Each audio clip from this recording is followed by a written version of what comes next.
Poetic expression లోకి వెళ్ళిపోయి చాలా డీప్ లవ్ స్టోరీ తీసేశారు. సో అది ఎంతవరకు మన వాళ్ళకి అయితే అన్నదే చూడాలి. అంటే సినిమాలో అంతా కూడా పాత స్టోరీస్ లాగా ప్రేయసి రావే లైక్ అలాంటి మూవీస్ చూపించారు అని అంటున్నారు. అవి ప్రేయసి రావే పూర్తిగా అవును, అది సెంటిమెంటల్ మూవీస్. ఇది కూడా సెంటిమెంటే కానీ మోడర్న్ ఫార్మాట్ లో తీశారు.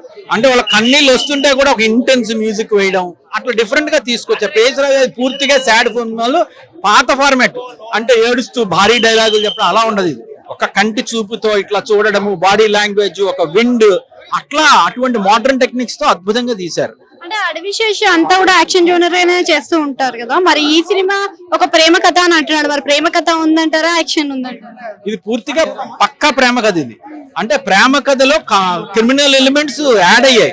అంటే ఈ క్యాస్ట్ బేస్డ్ సిస్టమ్ వల్ల లవర్స్ లో ఎవరు లోవర్ క్యాస్ట్ అనేది నేను చెప్పట్లేదు, ఎందుకంటే అది ఇది కదా.